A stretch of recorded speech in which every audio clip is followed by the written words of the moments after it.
My seatmate grabbed the cup from my tray and whispered, "Don't drink that coffee. I saw the person next to you put something in it." I was halfway to bringing the cup to my lips when the woman in seat 14B reached across the aisle and snatched it from my hand. Coffee sloshed onto my tray table as she set it down with deliberate force. Her eyes were wide and urgent, darting between me and the man in seat 14A who'd been sleeping since we took off from Newark. She leaned close enough that I could smell her perfume, something floral and expensive, and her whisper came out sharp and controlled. "I watched him put something in your coffee while you were in the bathroom, white powder from a small vial. He stirred it with your spoon and put everything back exactly how you left it."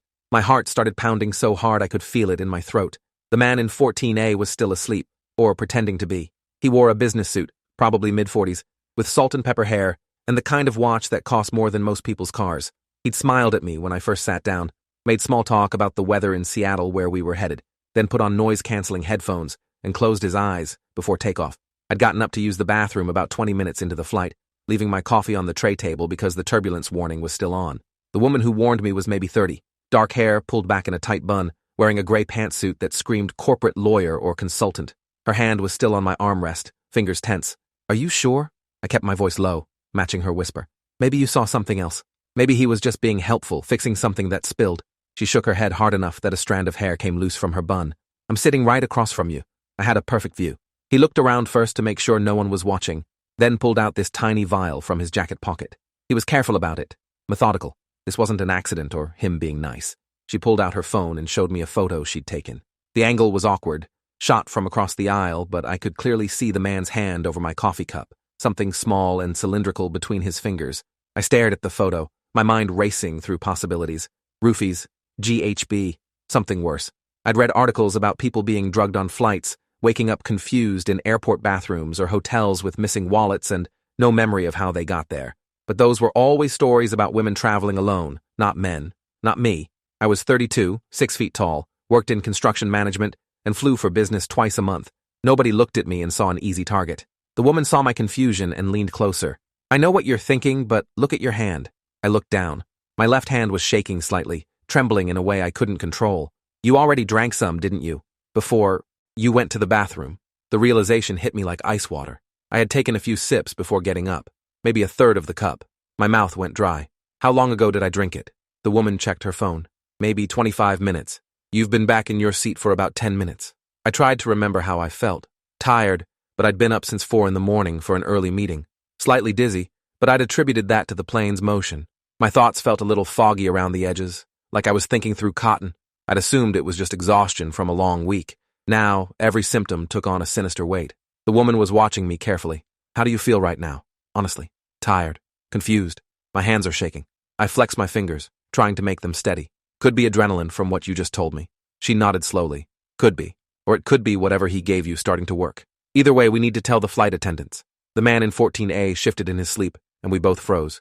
His eyes stayed closed, his breathing even and deep, but something about the movement felt performed, like he was listening to every word we said.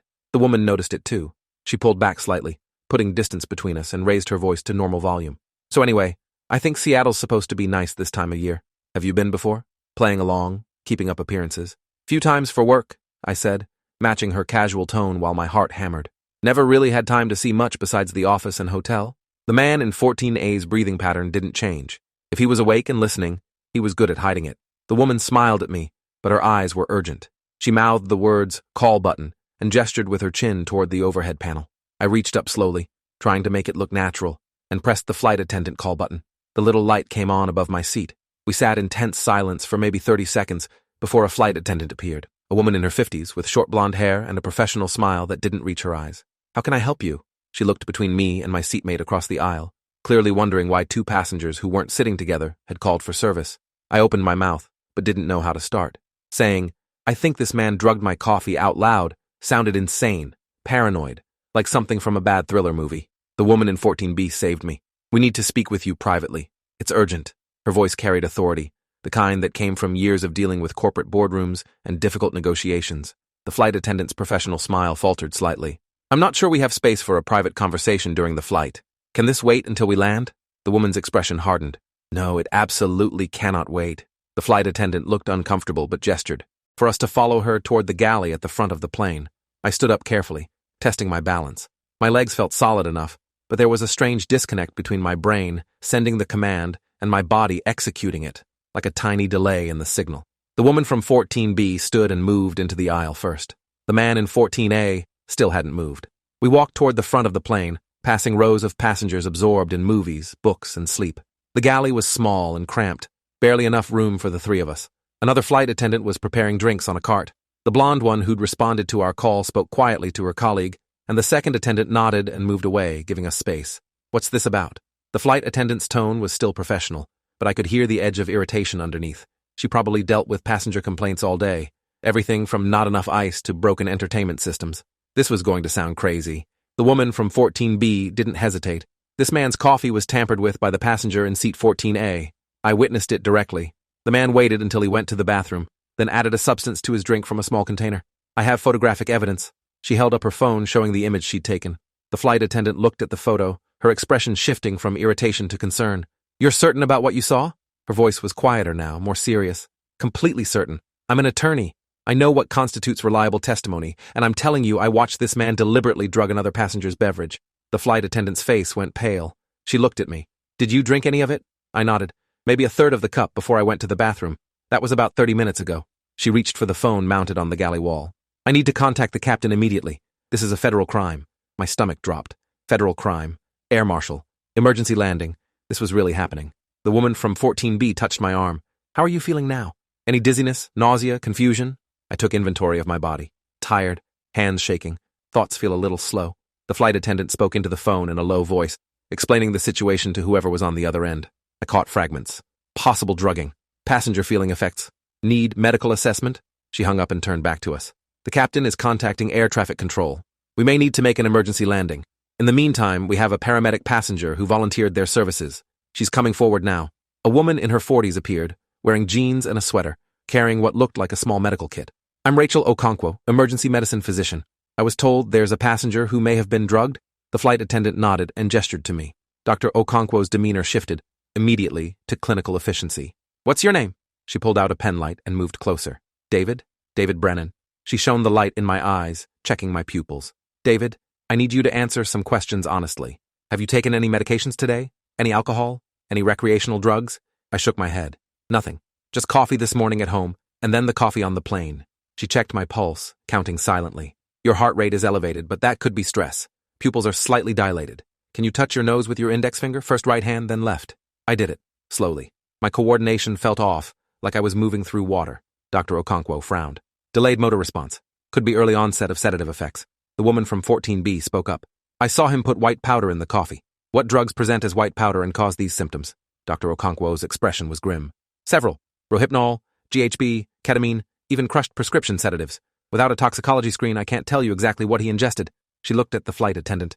"We need to land as soon as possible. If this is what I think it is, he could lose consciousness within the hour, possibly sooner depending on the dose and his metabolism." The flight attendant was already back on the phone with the captain. I heard her say, "Medical emergency," and requesting priority landing. My hands were shaking harder now. This was real. Someone had actually drugged me. "Why?" I looked at the woman from 14B. "Why would he do this? I don't know him. I've never seen him before in my life." She met my eyes with an expression that was equal parts sympathy and anger. "Human trafficking, organ harvesting, simple robbery. There are a lot of reasons, none of them good." Dr. Okonkwo was taking my blood pressure now, the cuff tight around my arm. "Try to stay calm. Elevated heart rate and blood pressure will make the drug metabolize faster. We're going to get you help." The flight attendant returned. "Captain is making an emergency landing in Boise. We'll be on the ground in approximately 40 minutes. Air marshals are on board and have been notified. They're moving to detain the passenger in 14A now." I felt a surge of relief mixed with terror. Air marshals. They'd handle this, but 40 minutes felt like an eternity. What if I passed out before we landed? What if the drug did permanent damage? What was this man's plan once I was unconscious? Dr. Okonkwo seemed to read my thoughts. "I'm going to stay with you for the duration of the flight. If your condition deteriorates, I'll intervene. But you need to help me by staying awake and alert. Talk to me. Tell me about yourself. What do you do for work?" Her voice was calm, professional, designed to keep me grounded. "I'm a project manager for a construction company. We build commercial properties. I was in Newark for a site inspection." "Good. And you're headed to Seattle for another project?" Dr. Okonkwo kept taking my pulse, monitoring me while keeping me engaged in conversation. "Client meeting. New office complex in Bellevue." My words felt slightly slurred, like my tongue was too thick for my mouth. The woman from 14B noticed. "His speech is getting worse." Dr. Okonkwo's jaw tightened. Sedative is progressing. David, I need you to focus on me. Don't close your eyes. Stay with us. I forced my eyes open wider. I hadn't realized they'd been drifting shut. Through the galley curtain, I could see movement in the cabin. 2 men in casual clothes were walking purposefully toward row 14, air marshals. They moved with controlled precision, blocking both the aisle and any escape route. One of them spoke to the man in 14A. I couldn't hear the exact words, but his tone was clear. Authority. Command. The man who'd drugged my coffee was awake now, sitting up, his expression confused and innocent. He spread his hands in a gesture of bewilderment, playing the victim. The air marshal wasn't buying it. He gestured for the man to stand and move into the aisle. Other passengers were starting to notice now, heads turning, whispers spreading. The man stood slowly, still maintaining his act of innocent confusion. Then he bolted. He shoved past the air marshal and ran toward the back of the plane. Passengers screamed. The second air marshal tackled him before he made it 3 rows. They went down hard between the seats, and I heard the distinct click of handcuffs. The commotion sent the entire cabin into chaos. People were standing, trying to see what was happening, pulling out phones to record. Flight attendants were attempting to restore order, voices raised above the din. Everyone please remain seated. The situation is under control. Dr. Okonkwo positioned herself between me and the cabin, shielding me from the chaos. Don't worry about that. Focus on me. Can you tell me your date of birth? I told her, but the numbers felt wrong somehow, like I was reading them from far away. Good. What's today's date? I had to think hard about that one. We'd taken off on Friday. Was it still Friday? Time felt stretchy and unreliable. Friday, October 18th. She nodded encouragingly. Close. It's October 19th. We crossed midnight during the flight. The woman from 14B was still standing nearby, her arms crossed, watching everything with sharp attention. One of the air marshals approached the galley, the man in 14A now secured in the back of the plane with his partner. I'm Agent Reeves. I need statements from everyone who witnessed the incident. The woman stepped forward immediately. Lydia Chen, attorney with Morrison and Associates. I have photographic evidence of the suspect tampering with this passenger's beverage. She showed him her phone. Agent Reeves examined the photo carefully. This is excellent documentation. We'll need you to send that to our investigation team. Can you walk me through exactly what you observed? Lydia recounted everything in precise detail, the timeline, the man's movements, the vial, the way he'd stirred the coffee and replaced everything carefully. Agent Reeves took notes on a small pad. And you're certain the substance came from a container he was carrying, not something that was already in the coffee? Lydia's voice was firm. Absolutely certain. I watched him remove a small glass vial from his jacket pocket, tap white powder into the cup, then return the vial to his pocket. The entire sequence took maybe 15 seconds. Reeves turned to me. Mr. Brennan, had you had any interaction with this passenger before boarding? I tried to focus on his face, but my vision was starting to blur slightly around the edges. Just small talk when I first sat down. Weather. Where we were flying. Nothing memorable. Dr. Okonkwo interrupted. Agent Reeves, I need to prioritize his medical care. You can get a full statement after we land and he's been treated. Reeves nodded. Understood. We've already notified Boise police and EMTs. They'll be waiting when we land. He looked at me with something like sympathy. You're lucky your seatmate was paying attention. Most people don't notice these things until it's too late. Lucky. The word felt surreal. I'd been drugged on a commercial flight, and I was supposed to feel lucky. But looking at Lydia Chen, at the determined set of her jaw, and the way she'd immediately taken action instead of looking away or assuming the best, I realized he was right. Without her, I'd be unconscious right now. Vulnerable. At the mercy of whatever this man had planned. The thought made my stomach turn. Dr. Okonkwo guided me to a jump seat in the galley. Sit here. Keep your eyes open. Talk to me about anything. Your family, hobbies, anything. I have a daughter, Sophie. She's 7. The words came out thick and slow. Lives with her mom in Portland. I see her every other weekend. Lydia sat down across from me, still alert, still watching. Tell me about Sophie. What's she like? I tried to picture my daughter's face. Blonde hair, gap-toothed smile, obsessed with dinosaurs and soccer. She's funny, smart. Last weekend we went to the Science Museum. She wanted to see the paleontology exhibit. My head felt so heavy. I wanted to lean back and close my eyes. Dr. Okonkwo snapped her fingers in front of my face. Stay with me, David. What's Sophie's favorite dinosaur? I forced my eyes to focus. Ankylosaurus, because of the tail club. Lydia smiled. Good choice. Defensive capabilities. The plane's intercom crackled to life. The captain's voice, calm and authoritative, filled the cabin. Ladies and gentlemen, this is Captain Freeman. We're making an unscheduled landing in Boise, Idaho due to a medical emergency. We'll be on the ground in approximately 25 minutes. Please remain seated with your seatbelts fastened. Flight attendants, prepare for early descent. 25 minutes. I could do. 25 minutes. I had to. Dr. Okonkwo was checking my pulse again. Heart rate is still elevated but stable. How's your vision? I blinked hard, trying to clear the fuzziness. Blurry around the edges, like looking through a tunnel. She exchanged a glance with Lydia. That's concerning. The drug is definitely affecting his neurological function. Lydia leaned forward. What happens if he loses consciousness before we land? I'll manage his airway and vital signs, but we need him conscious if possible. Unconscious patients are more vulnerable to respiratory depression with unknown sedatives. Dr. Okonkwo turned back to me. David, I need you to keep talking. Tell me about your work. What project are you most proud of? I tried to think through the fog in my brain. Built a community center in Newark 2 years ago. After-school programs for kids, music rooms, art studios, basketball courts. The memory felt distant, like it had happened to someone else. Sophie came to the opening ceremony. She cut the ribbon with me. Lydia's expression softened. That sounds like meaningful work. I nodded, the motion making my head swim. Better than office buildings, more impact. The plane began its descent, my ears popping with the pressure change. Through the galley window, I could see lights below. Boise. We were really landing. Agent Reeves returned to the galley. The suspect is secured and will be transferred to federal custody immediately upon landing. We recovered a vial from his jacket pocket containing white powder. It's been sealed as evidence. Dr. Okonkwo looked relieved. That's good. The hospital can test it and know exactly what they're treating, Reeves continued. We also found a prescription pill bottle in his carry-on bag. Belongs to someone named Margaret Walsh, prescribed for anxiety. Except Margaret Walsh died 6 months ago in Portland. Her obituary came up in our database search. My blood went cold. Portland, where my ex-wife and daughter lived. What does that mean? My voice came out slurred and panicked. Reeves exchanged a look with Dr. Okonkwo before answering. We're not sure yet. Could be coincidence. Could be relevant. We're investigating all angles. Lydia's face had gone hard. That's not coincidence. He targeted David specifically. This wasn't random. Agent Reeves held up a hand. We can't jump to conclusions, but we're taking it seriously. The plane's wheels touched down with a jolt that sent pain shooting through my head. We'd landed. The cabin erupted in relieved chatter, passengers unaware of what had happened in the front galley. The pilot's voice came over the intercom. We've landed in Boise. Please remain seated while emergency personnel board the aircraft. This will only take a few minutes. Within seconds, the main cabin door opened and EMTs rushed in with a stretcher and medical equipment. Dr. Okonkwo briefed them rapidly. 32-year-old male, approximately 45 minutes post-ingestion of unknown sedative, likely benzodiazepine or GHB based on symptom progression. Altered mental status, slurred speech, visual disturbances, decreased coordination. Vitals have been stable, but he's showing increasing sedation. The lead EMT, a young man with red hair and freckles, knelt beside me. David, I'm Kyle. We're going to take you to St. Alphonsus Regional Medical Center. They're prepared to run a full toxicology panel. Can you walk or do you need the stretcher? I tried to stand and my legs buckled. Kyle caught me. Stretcher it is. They loaded me onto it with practiced efficiency. As they wheeled me toward the exit, I caught sight of the man in 14A being escorted off the plane in handcuffs by Agent Reeves and his partner. The man's face was blank now, no more pretense of innocence. He looked at me as they passed, just for a second, and I saw cold calculation in his eyes. Not remorse, not fear, just assessment, like he was measuring whether his plan could still work somehow.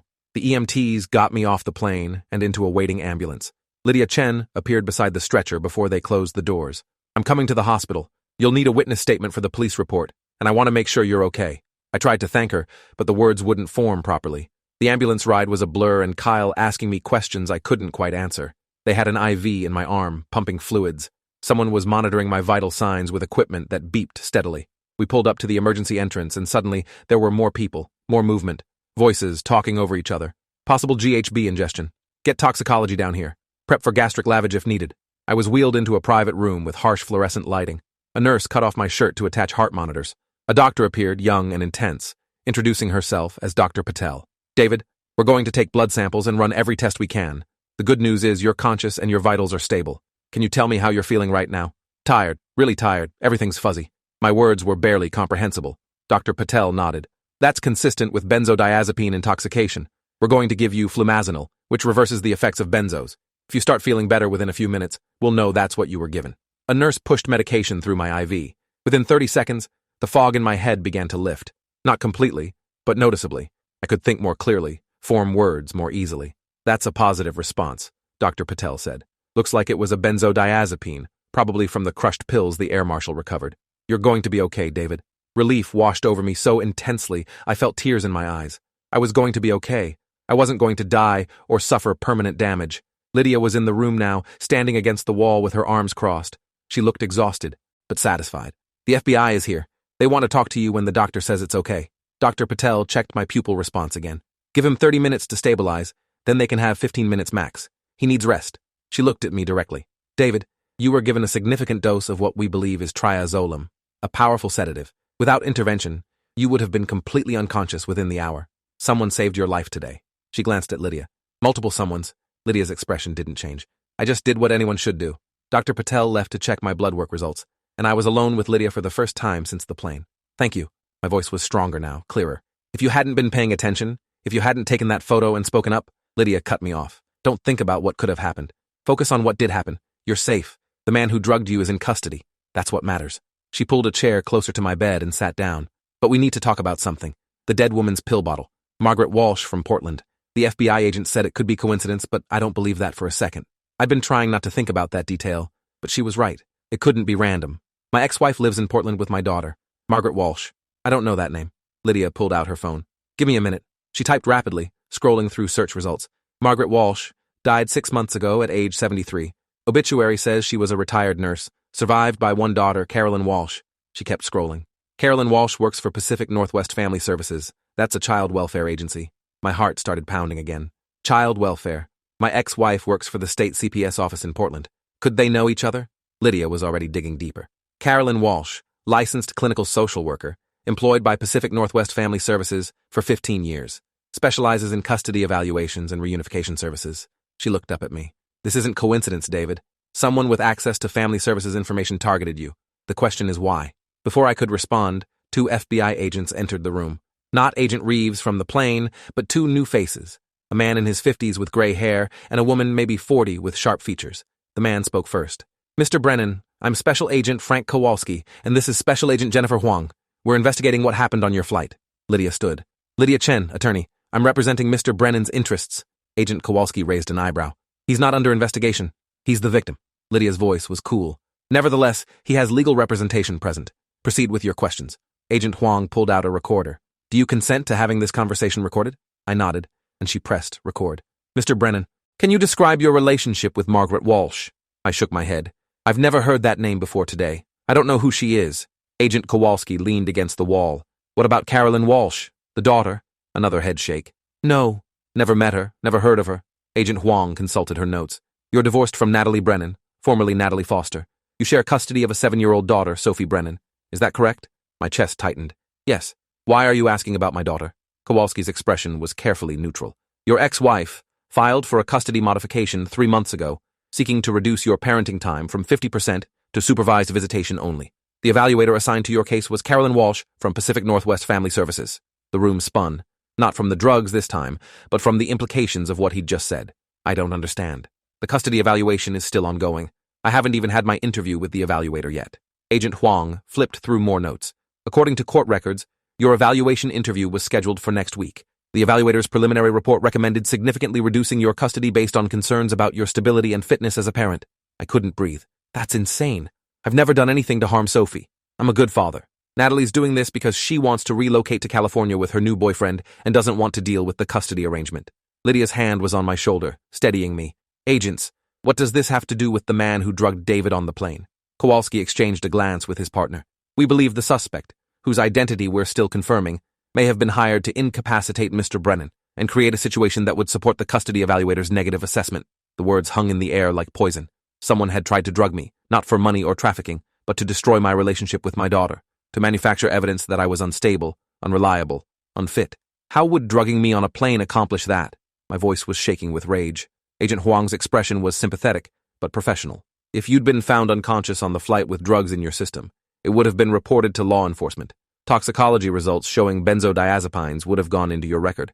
Your ex-wife's attorney could have used that incident to argue you had substance abuse issues, made poor decisions, posed a risk to your child's safety. Even if you claimed someone else drugged you, without proof it would look like a desperate excuse.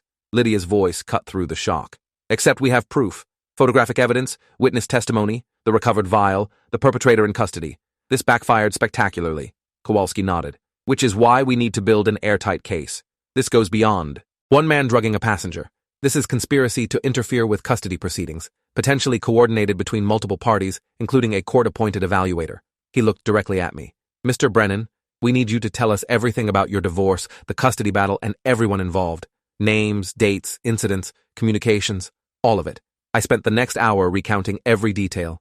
How Natalie and I had divorced 2 years ago after she had an affair with her colleague. How we'd initially agreed to shared custody because we both wanted what was best for Sophie. How things changed 6 months ago when Natalie started dating Graham Voss, a tech executive who lived in San Francisco. How Natalie suddenly wanted to relocate and take Sophie with her, claiming my work schedule was too demanding for me to be a primary parent, how she'd filed for custody modification with allegations that I was emotionally distant, prioritized work over parenting, and created an unstable environment. All lies, but lies that could sound plausible to someone who didn't know me. Agent Huang took notes on everything. Did you notice anything unusual during the custody evaluation process? Any communications that seemed off? Any pressure to accept reduced custody? I thought back. The evaluator, Carolyn Walsh, never responded to my requests to schedule the parent interview. My attorney had to file a motion to compel her to set a date. When she finally scheduled it, she put it for next week, even though Natalie's interview happened 2 months ago.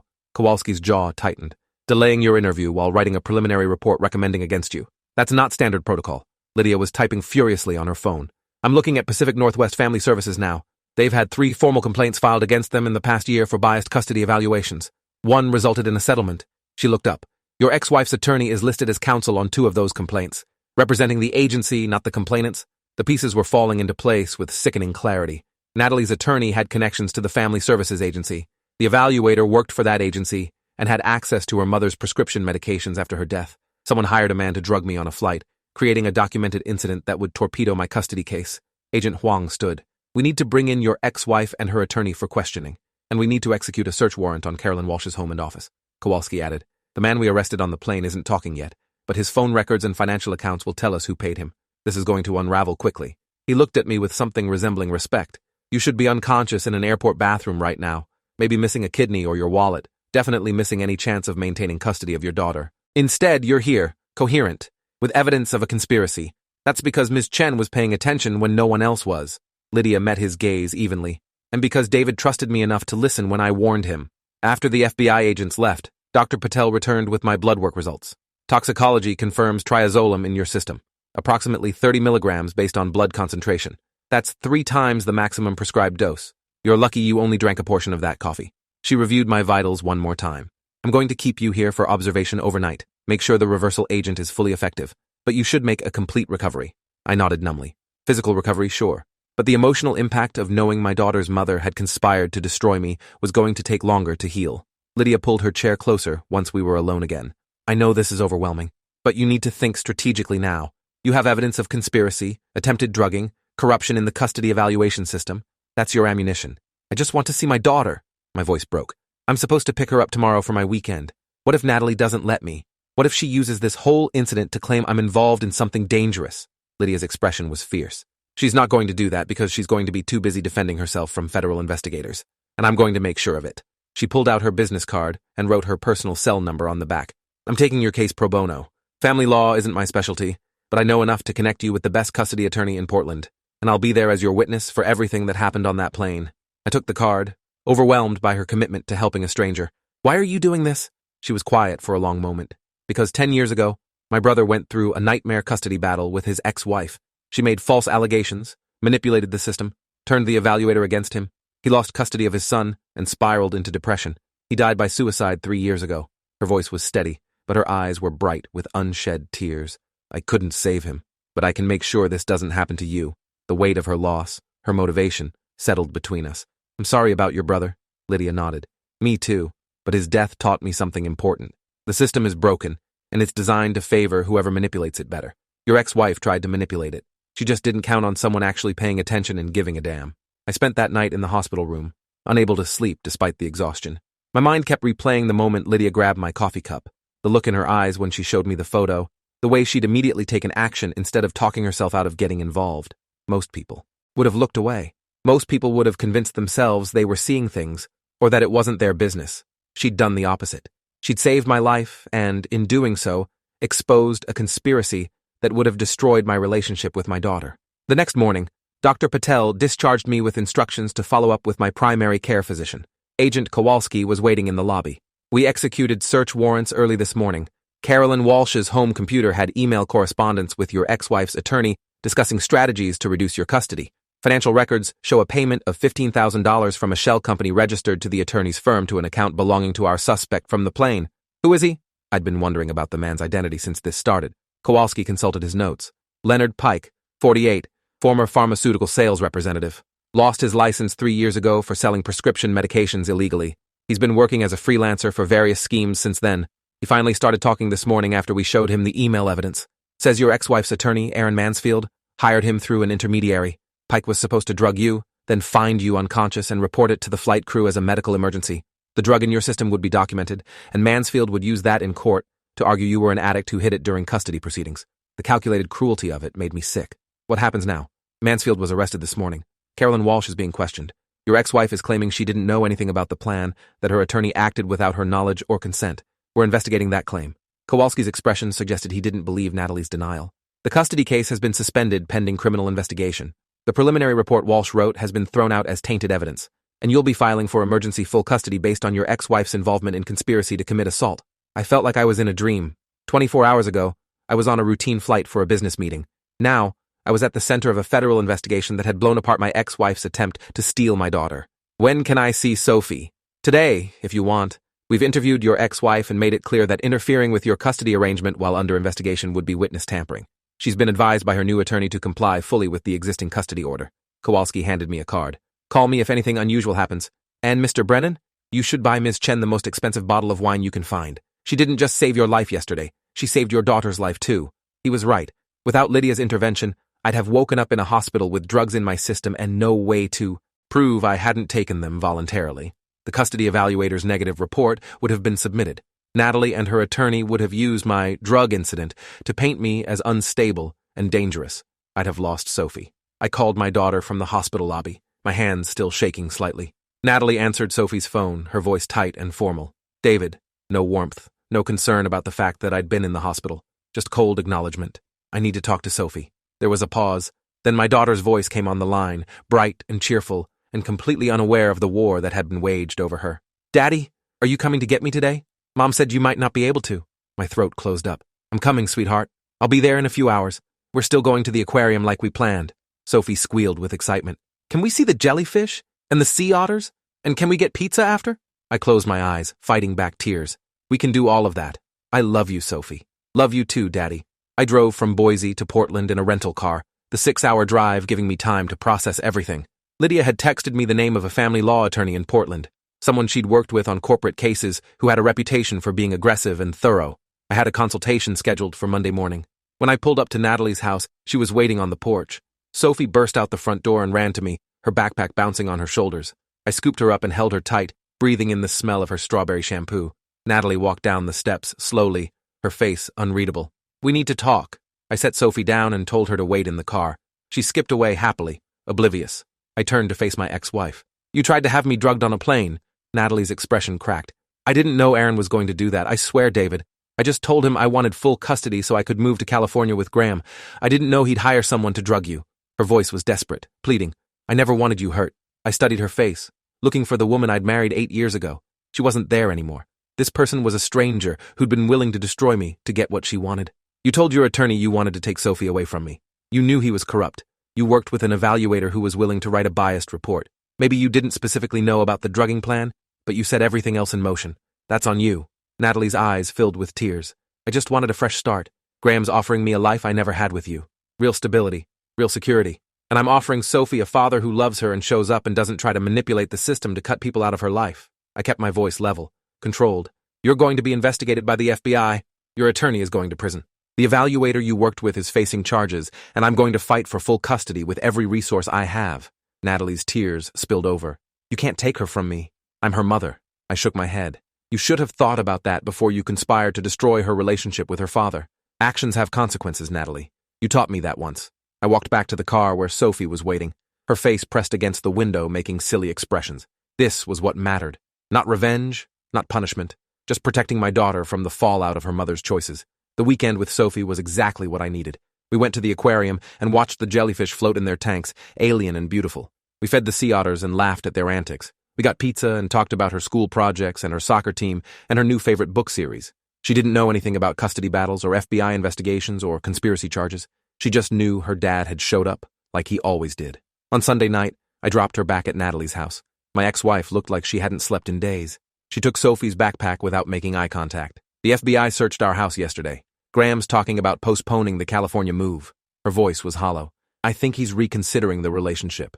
I felt no satisfaction in her misery, just tired resignation. You made your choices, Natalie. Now you live with them. 3 months later, I sat in a courtroom as a judge reviewed the criminal case against Aaron Mansfield and Carolyn Walsh. Leonard Pike had pled guilty to assault with a dangerous substance and conspiracy to interfere with custody proceedings. He'd received 8 years in federal prison. Mansfield was fighting the charges, claiming he'd never explicitly ordered Pike to drug me, just to create documentation of instability. His own emails contradicted that defense. The jury found him guilty on all counts. 12 years in federal prison. Carolyn Walsh had accepted a plea deal, admitting she'd written biased reports in exchange for referrals from Mansfield's firm. She lost her license and received 3 years in prison. The judge hearing my custody case had been furious at the corruption in the system and awarded me primary custody of Sophie, with Natalie receiving supervised visitation pending completion of her own FBI investigation. Natalie wasn't charged criminally, the investigators ultimately believing she'd been willfully ignorant rather than actively conspiring. But the family court judge had been clear. Putting herself in a position where she didn't know what her attorney was doing in her name wasn't an excuse. It was negligence. Sophie adjusted to the new arrangement better than I'd feared.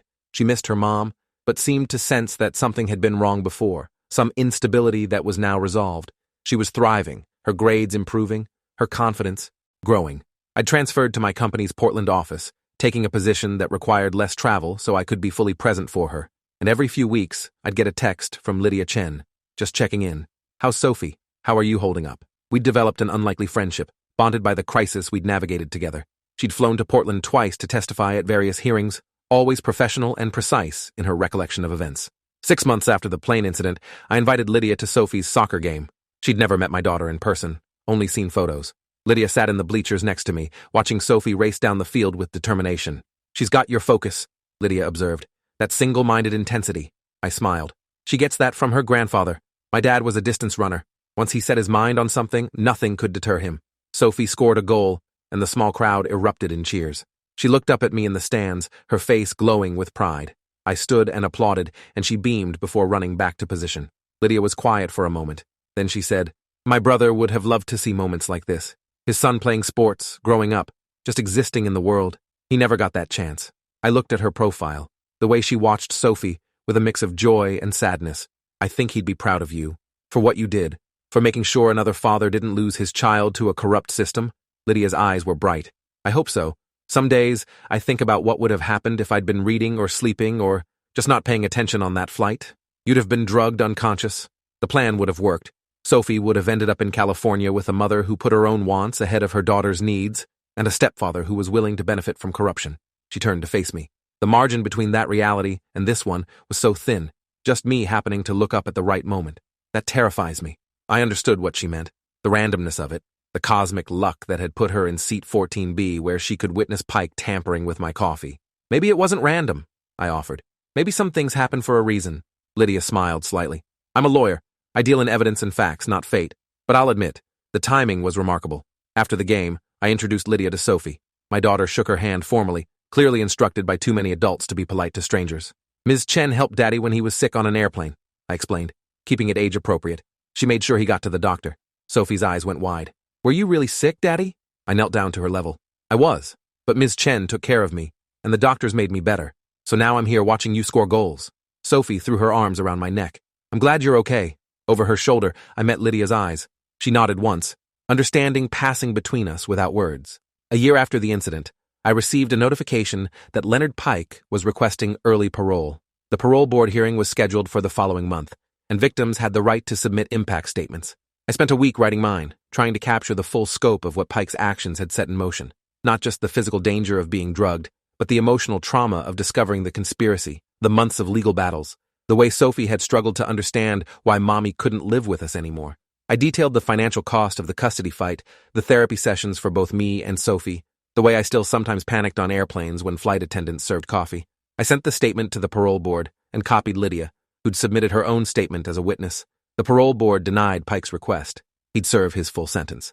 Natalie eventually moved to California alone, Graham having ended their relationship when the legal complications became too messy for his corporate image. She'd rebuilt some stability and was working as a marketing consultant. Her career recovered, if not her reputation. Sophie visited her 1 weekend a month, supervised by Natalie's sister who'd moved to San Francisco specifically to facilitate the arrangement. The visits were strained but civil. Sophie always came home quiet and withdrawn, needing a day to readjust. Her therapist said that was normal, that children of divorce often struggled with transitions between parents, but she also said Sophie was remarkably resilient, that having one stable parent who prioritized her well-being was making all the difference. I thought about that a lot. The difference between stability and chaos, between parents who protected their children and parents who used them as weapons. 2 years after the plane incident, Lydia called me with news. Aaron Mansfield tried to appeal his conviction, said the evidence against him was circumstantial and his emails were taken out of context. Her voice was tight with anger. The appeals court upheld the conviction unanimously, called his actions a egregious abuse of the legal system and a betrayal of client trust. He'll serve his full 12 years. I felt a weight lift that I hadn't realized I'd been carrying. Good. He deserved worse. Lydia was quiet for a moment.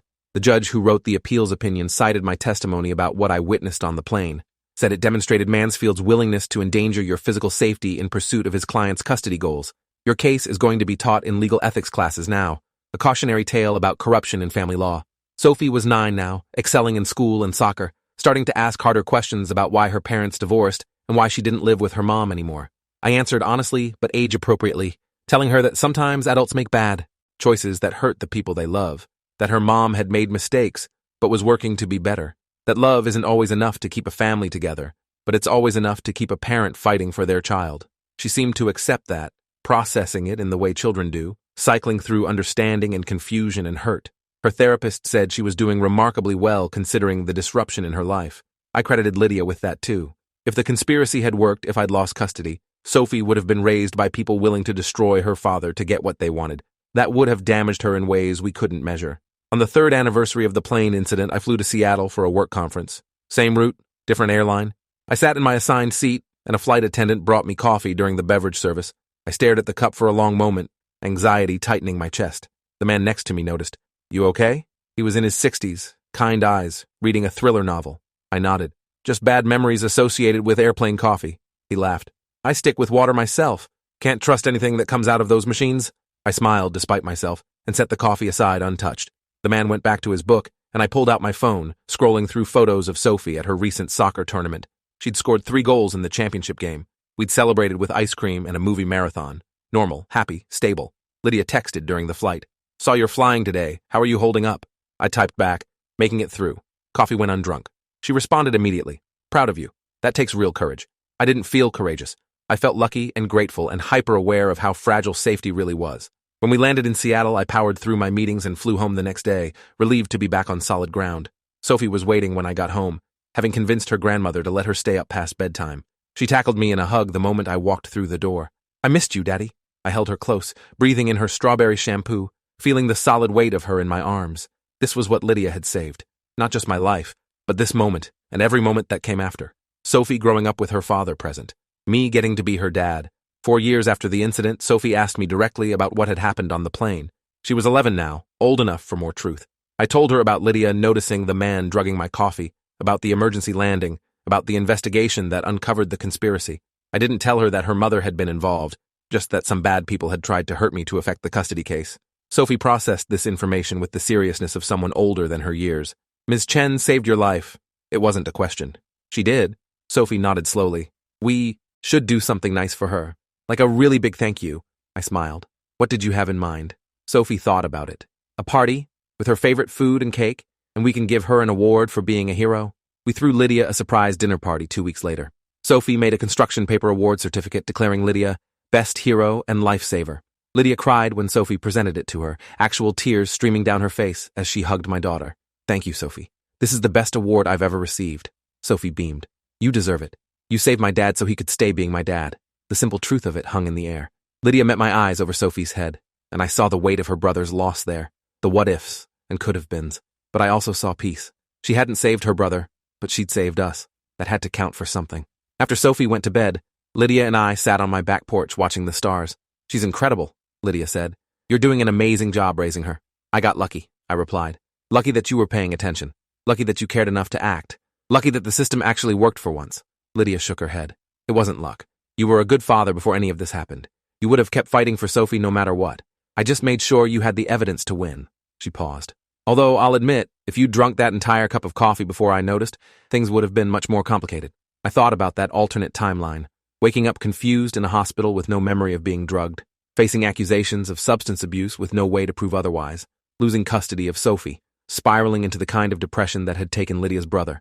I don't like thinking about that version of events. Lydia smiled grimly. "Neither do I." 5 years after the incident, I received a wedding invitation. Natalie was getting married to someone new, a man she'd met through work in California. She'd completed the FBI's investigation without criminal charges, rebuilt her career, and was apparently ready to move forward with her life. The invitation included a note in her handwriting. I know I don't deserve your forgiveness, but I want you to know I'm grateful you're still Sophie's father. She's lucky to have you. I showed the note to Lydia over coffee. She read it and handed it back without comment. Are you going to the wedding? I shook my head. Sophie's invited. She'll go with her aunt who supervises the visits, but I'm not ready for that. Lydia nodded, understanding. Forgiveness isn't the same as reconciliation. You can let go of the anger without pretending everything's fine. Sophie attended her mother's wedding and came home with stories. She didn't mention the groom much, still processing her mother's new life. That night, she crawled into bed next to me while I was reading. Do you think Mom's happy now? I closed my book. I hope so. Everyone deserves happiness, even people who make big mistakes. Sophie was quiet, thinking. Are you happy, Daddy? I looked at my daughter, her blonde hair tangled from her bath, her face open and trusting. Yeah, kiddo, I'm happy. And I meant it. Despite everything, despite the trauma and the betrayal and the conspiracy, I'd ended up exactly where I needed to be. Primary custody of my daughter, a stable home, a job that allowed me to be present, and a friendship with someone who'd proven that sometimes strangers care more about justice than people who promise to love you forever. 6 years after the plane incident, Leonard Pike was released from federal prison after serving his full sentence. Agent Kowalski called to inform me, standard procedure for victims when perpetrators are released. He completed a substance abuse treatment program while incarcerated. No violations model prisoner, but you should be aware he's back in society. I thanked him for the notification and immediately called Lydia. She was already aware, having been notified as a witness. He's not allowed to contact you or Sophie as a condition of his parole. If he violates that, he goes straight back to prison. Her voice was calm, but I heard the edge underneath. But if you see him anywhere near you or your daughter, call the police immediately. I increased security at Sophie's school and my home, adding cameras and changing our routines. Pike had no reason to come after us. His beef had been with Aaron Mansfield, who'd hired him, but I wasn't taking chances. Thanks for watching till the end. Make sure to subscribe and like to not miss the next story.